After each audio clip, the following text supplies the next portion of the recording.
My name's Andrew, and this is my forever fight. I came out and said to a family friend that I think I have a problem with drugs and alcohol.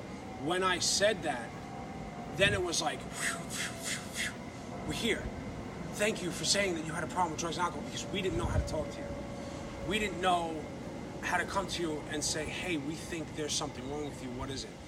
They had told me later after I had came clean and said, hey, I got a problem with drugs, that there were talks about them having an intervention for me and all this other stuff. And this was like shortly after the TV show Intervention came out, and like I've seen it and stuff, and I'm like, oh my God, I would kill my family, you know, if they ever did that. I mean, that's how I felt back then.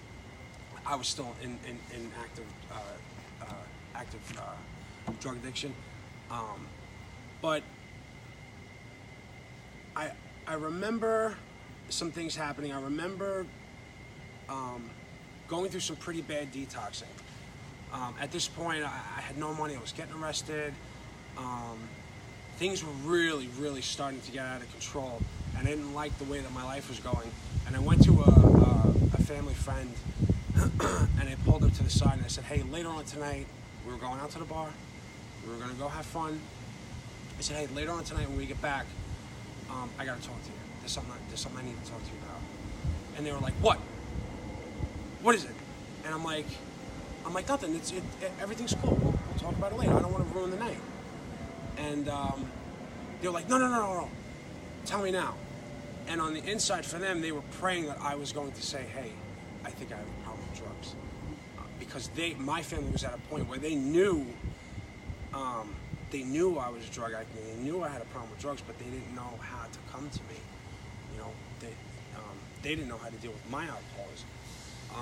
And that's when I had came clean, and you know, I said I have a problem. I have a problem with drugs. I have a problem with all drugs. Specifically, at this point, I had graduated from OxyContin and heroin, which seems to be everybody's story. You know, the OxyContin stops working, heroin's cheaper and better. That's just how it goes. And I told this person that, and that was my journey. That's where my journey started. That's not when I got sober. That's when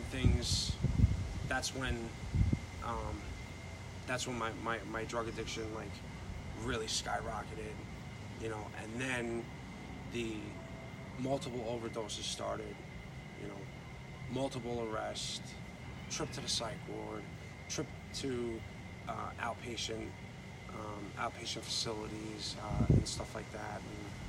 And that's not my sober date by any means. It was years later that I actually got sober, but that was a climax, a defining moment in my journey towards getting sober, because now the cat was out of the bag. You know, I came to you and I said, hey, I got a problem with drugs and alcohol. Can you guys help me? Now that I knew I had a problem with drugs and alcohol, and I want to stop, I can't stop. So now the voices in my head, my addiction, really start screaming out. And now I start bouncing around 3-4 rehabs a year, 3-4 detoxes a year. You know, now I'm getting arrested every 3 months.